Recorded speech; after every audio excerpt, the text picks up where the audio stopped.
জোহার আদিবাসী তন্ত্রমন্ত্র ইউটিউব চ্যানেলের পক্ষ থেকে। আশা করি মারাঙ্গুর কৃপায় সকলে ভালো আছেন, সুস্থ আছেন। মারাঙ্গুর কাছে প্রার্থনা করি সকলে ভালো থাকুন, সুস্থ থাকুন। অনেকদিন পর আপনাদের সামনে তো দেখুন, বিশেষ কিছু কাজ থাকে, আর দ্বিতীয় হচ্ছে গিয়ে অল্প বয়স, সাধন চর্চা একটু মন বেশি দিতে হয়, তাই না? সেই জন্য ভিডিও আপলোড করতে একটু সমস্যা হয়। আপনাদেরকে বারবার কথা দেওয়ার পরে আমি কিন্তু আপনাদের রিকোয়েস্ট রাখতে পারি না, বা আমার নিজের যে কথা দিই ভিডিও দিতে পারি না, খারাপ লাগে। কাজের একটা বিরাট প্রেশার। সকালে কমেন্ট করে জানান কেমন আছেন। আগে অনেকদিন আমার যারা সাবস্ক্রাইবার আছেন বা নতুন যারা দেখছেন, অনেকের সাথেই ঠিকঠাক কথাবার্তা হচ্ছে না। সকালে কমেন্ট করে জানাবেন কেমন আছেন না আছেন, হোয়াটসঅ্যাপে মেসেজ করবেন, ভালো লাগে মাঝে মাঝে আপনাদের সাথে কথা বলতে। যাই হোক, বিভিন্ন জায়গায় বিভিন্ন তন্ত্রের কাজ করছেন, বিভিন্ন সমস্যার সম্মুখীন হচ্ছেন। তো ম্যাডামপুর কাছে প্রার্থনা করি সকলের মনস্কামনা যেন পূর্ণ হয়। আরেকটা বিষয়, আমি সিদ্ধান্ত নিয়েছি তন্ত্রবিদ্যা শেখাবো। যারা আগ্রহী তারা অবশ্যই যোগাযোগ করবে, আমার হোয়াটসঅ্যাপ নাম্বারে যোগাযোগ করবে। যারা কাজের জন্য বারবার রিকোয়েস্ট করেন তাদেরকে বারবার আগে থেকে বলে রাখছি যে একটু আগে থেকে যোগাযোগ করবেন, নচেত আমার কাজের প্রচুর প্রেশার থাকে। তো সময় ছাড়া আমি কিন্তু কাজ করে দিতে পারবো না, আমার কাছে একটু লং টাইম লাগে। কাজের জন্য অতটা সময় যদিও বা লাগে না, কিন্তু আমার কাজটা করে দেওয়ার জন্য সময় লাগে। সেই জন্য আমি সকলের কাছে টাইম নিই নি। তো আজকের যেটা আমি বললাম তন্ত্রবিদ্যা শেখাবো, সেটা হ্যাঁ হোয়াটসঅ্যাপ গ্রুপে নাই, আরাত্তাই গ্রুপে শেখাবো।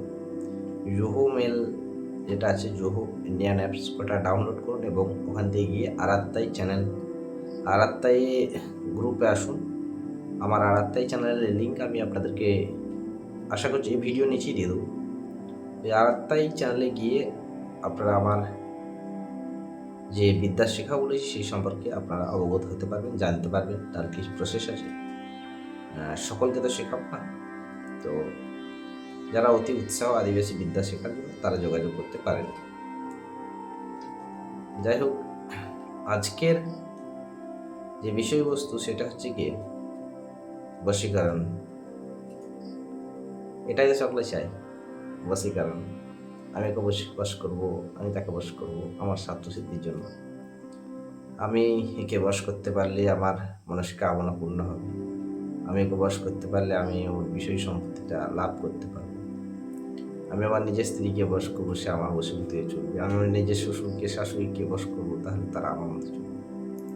বা বাস্তবিক কারো সমস্যা আছে অরিজিনালি, যে হয়তো সেই সমাজে টিকে রাখার জন্য, নিজেকে টিকিয়ে রাখার জন্য দু একজনকে বশ করতে হয়। দেখুন, বাস্তু, বশীকরণ, কর্মজীবন, এগুলো তো আমি করেই থাকি। আর একটা বিষয় মাঝখানে আপনাদেরকে ইনফরমেশনটা দিয়ে রাখি যে অতীব কম খরচায় বিভিন্ন ধরনের কবচ, যেমন যেগুলো পুরোহিত দ্বারা করানো হয় সেগুলো আমার অভিজ্ঞ টিম দ্বারা এই কাজ করছেন। এর জন্য আমি আলাদা একটা টিম আমার তৈরি আছে, যেমন মহামৃত্যুঞ্জয় কবচ, বগলামুখী কবচ, তারপরে আপনার প্রজাপতি কবচ, এই সমস্ত কবচ যারা জ্যোতিষ বিচার করে কবচ, সঠিক উপযুক্ত কবচ নেওয়ার জন্য এদিক ওদিক ছোটাছুটি করছে, আপনারা আমার সাথে যোগাযোগ করতে পারেন হোয়াটসঅ্যাপে। আরও 5 জায়গা থেকে আশা করছি অনেকটা কম রেটে আমার এই অভিজ্ঞ টিম দ্বারা কাজ করে দেন। আপনারা চাইলে নিজে বসে থেকেও কাজ করে নিতে পারেন। বিভিন্ন সময় যেমন মা তারার কাছে, মা তারার মহাশ্মশানে, মা ফুল্লরা দেবীর মন্দিরে, কখনো কঙ্কালীতলায়, কখনো যে কোনো সতীপীঠ, মহামৃত্যুঞ্জয়, মহাকলেশ্বরে, যে কোনো বড় শিব মন্দিরে আমাদের এই কবচের যে কার্যক্রম সেগুলো আয়োজিত হয় এবং সেখানে আপনি নিজে খুদ উপস্থিত থেকে কবচ কিন্তু করে নিতে পারেন অতীব কম খরচায়। যদি কারোর প্রয়োজন হয় অবশ্যই জানাবেন হোয়াটসঅ্যাপ করে।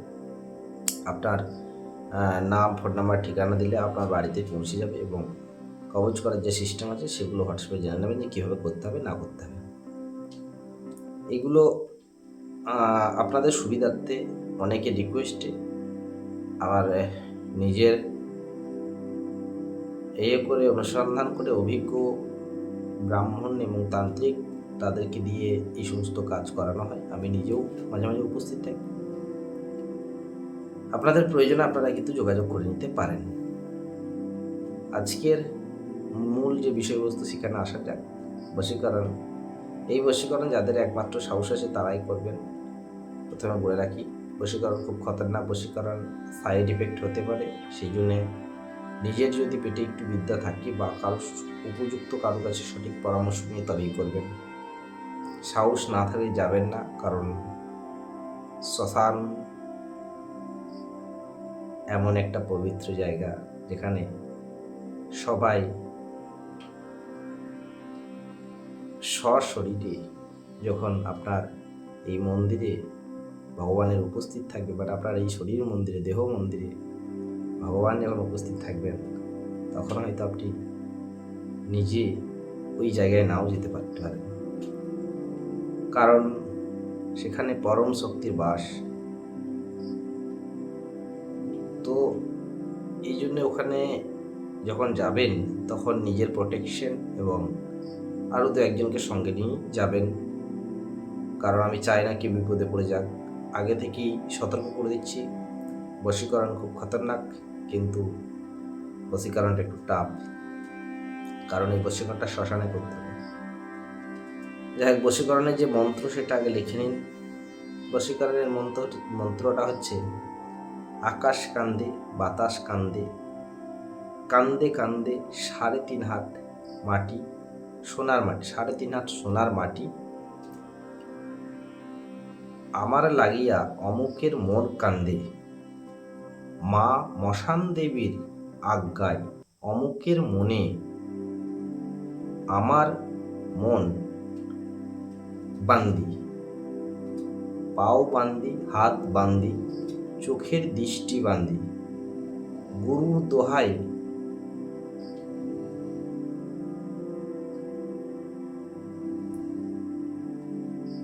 গুরুর দোহাই। এখানেই শেষ মন্ত্রটা।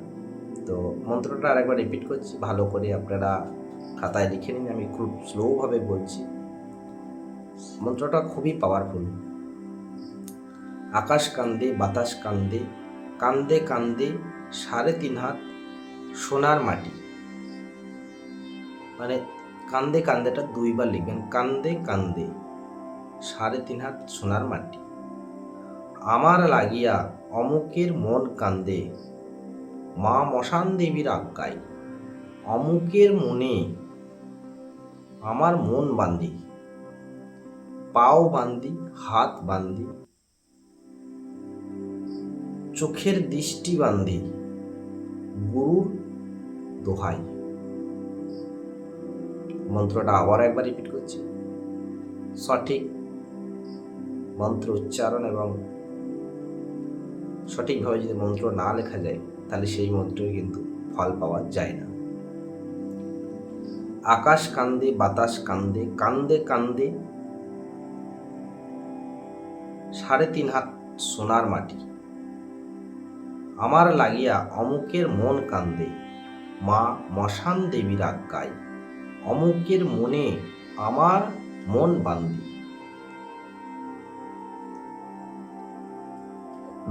পাও বান্দি, হাত বান্দি, চোখের দৃষ্টি বান্দি, গুরুর দোহাই।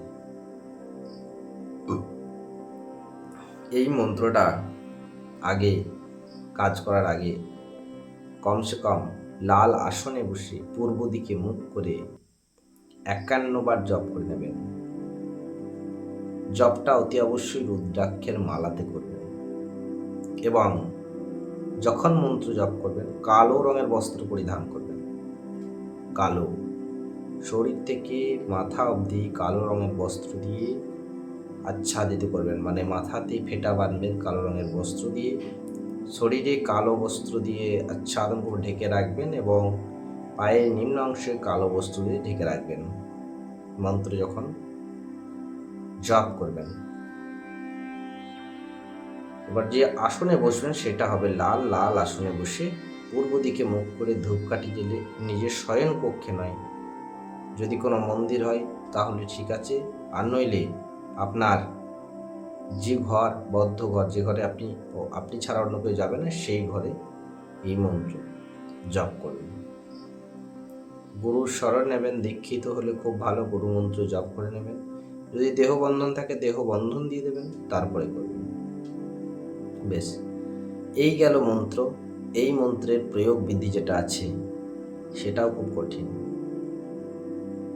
এই মন্ত্রের প্রয়োগ বিধি হচ্ছে গিয়ে কুশ, যে কুশ দিয়ে আমরা হাতের পুজো করার সময় ব্রাহ্মণরা হাতের আঙুঠি তৈরি করেন। আঙুঠি, এই কুশ একটা খুব ভাইটাল জিনিস। তো এই কুশ দিয়ে প্রথমে একটা পুতুল তৈরি করে নেবেন, যে পুতুলটা হুবহু মানুষের মতো দেখতে হবে, হাত থাকবে, পা থাকবে, মাথা থাকবে, হুবহু মানুষের মতো দেখতে হবে। তারপরে এই কুশটাকে কালো কাপড় দিয়ে, যেমন মানুষ পোশাক পরে সেরকমভাবে পোশাক পরিয়ে দেবেন। এবার যেটা করতে হবে সেটা লাল আলতা জোগাড় করবেন, একটা ডালিম গাছের কলম কেটে রাখবেন। প্রথমে আপনার নাম লিখবেন লাল আলতা দিয়ে, তারপরে মাঝখানে প্লাস দিয়ে আপনি ওই প্লাসটাকে একটা কড়ি দিয়ে চেপে রাখবেন। চেপে রাখার মানে কড়ি দিয়ে চাপা দেবেন, চিপটে দেবেন। তারপরে নিচেতে আপনার নিজের নাম লিখবেন। নিজের নাম লেখার পরে আপনি যে মন্ত্রটা এখান থেকে নিলেন, এই মন্ত্র কন্টিনিউ 21 বার বলবেন আর 21 বার ওর উপরে ফুঁ দেবেন। ফুঁ দেওয়ার পরে মাঝখানে আর একটা কাজ করে নেবেন, সেটা হচ্ছে গিয়ে আতপ চাল, সিঁদুর এবং সরিষার তেল একসাথে মিক্সড করে এই পুতুলটার মুখে দেবেন। মুখ, যেখানে মুখ হবে সেখানে দেবেন এবং মুখে দেওয়ার পরে একটু জল, আর যে জায়গায় আপনি কাজ করছেন যদি মাটি হয় একটু মাটি দেবেন, না হলে পুতুলটা যেখানে শোয়াবেন সেখানে একটু মাটি রেখে দেবেন এবং ওইখানকার মাটি তুলে পুতুলটার মধ্যে একটু দেবেন।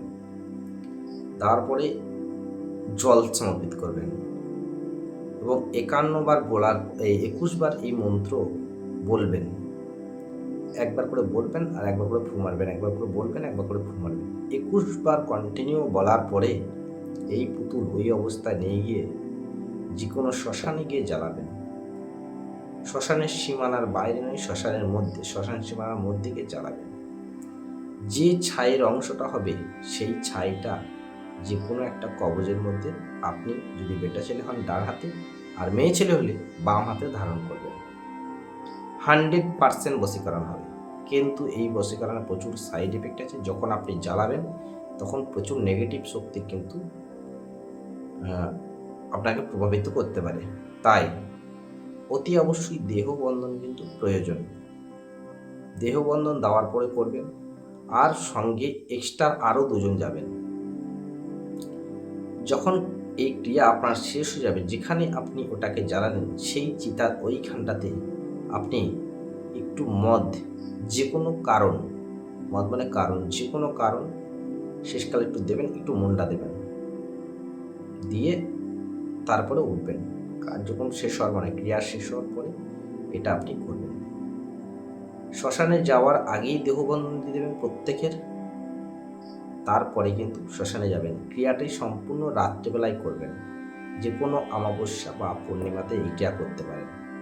অন্যান্য দিনে যদি করেন তাহলে শনিবার বা মঙ্গলবার দিকে করবেন। অতি অবশ্যই রাত্রেবেলায় করবেন, রাত্রি মোটামুটি 11টার পরে, যখন শ্মশান নিস্তব্ধ, মোটামুটি হালকা স্তব্ধ হয়ে যায়, তখন দেখুন মহাশ্মশান, মহাচিতা তো সবসময়তেই জ্বলবে।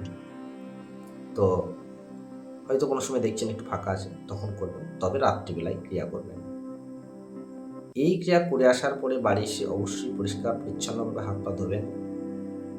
এই ক্রিয়া করতে গিয়ে যদি কোনো রকম সমস্যা হয় সেক্ষেত্রে কিন্তু আমার কোনো দায়িত্ব নেই।